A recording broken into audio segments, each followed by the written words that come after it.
Hello, I'm going to talk to you today about the Williams Sound Personal FM system, a listening system for hearing impaired.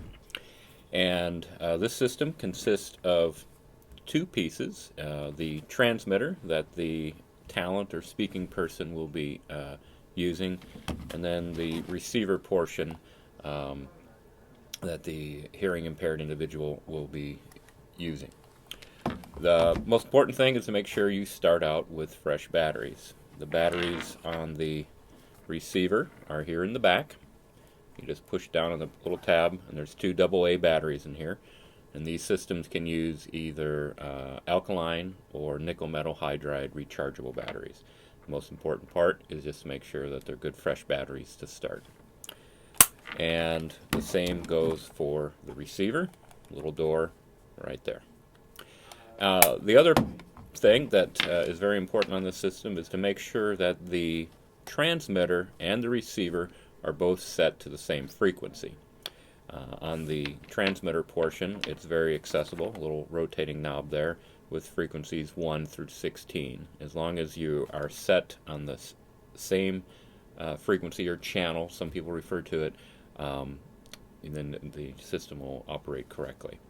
So let me demonstrate the operation of the receiver. The microphone, which is plugged into the little jack right here, you uncoil that and attach that on your collar as close as you can up to your mouth. After you've set the frequency, turn it on. This on switch has to be pushed and held until the green light comes on. And then over on the receiver side, depending on what the end user prefers, there is usually included in the bag a little single ear earbud. Just pop that in your ear, and that's plugged into the jack right next to the off-on switch. If you plug that in there, turn the switch on, you'll notice right now there are two lights, a green and a yellow. And if I was on the wrong frequency, please watch what happens here if I turn the frequency. So if we are set to the correct frequency, the green and yellow light would be lit. If for some reason we were on the wrong frequency or the transmitter was shut off, you will notice that the light, the yellow light, goes off. So important that both of those lights be on. The frequency, which should be set by the person that checked this out to you, but if you need to change it on the fly, inside the battery compartment, use a small flat blade screwdriver and you can rotate the frequency knob in there. The volume is that same off-on switch that'll control the volume to the listener's ear. And as long as we're talking about this control, keep in mind that other devices can be plugged into the same jack. If somebody had a set of full over-the-ear headphones they wanted to use, stereo, you could plug that in there.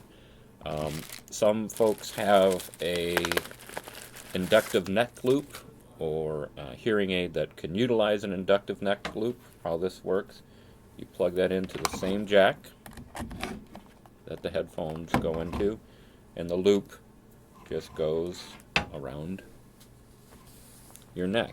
And the way this works, it induces electrically the signal from the unit into the hearing aid of the end user.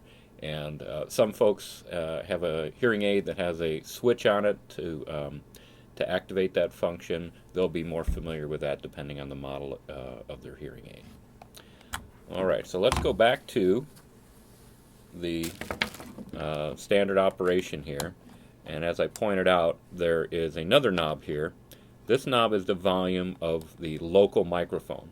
This local microphone is just literally that. It's a little microphone that's plugged into a jack, and it's used for picking up ambient conversation. So if you were at a table and you wanted to bring that microphone up, and you could pick up the conversations of those around you. You don't have to use that. That can be turned down. And strictly use the earpiece, which is receiving the signal from the transmitter. Classroom services located in Haggard Hall, room 114. has, I believe, 20 of these units for checkout, and we'll be glad to provide any training, batteries, or accessories that are needed for these. We appreciate if you can give us a little bit of a heads up so we can have the order ready when you come by. Our phone number is 650-3300, and we're here to serve.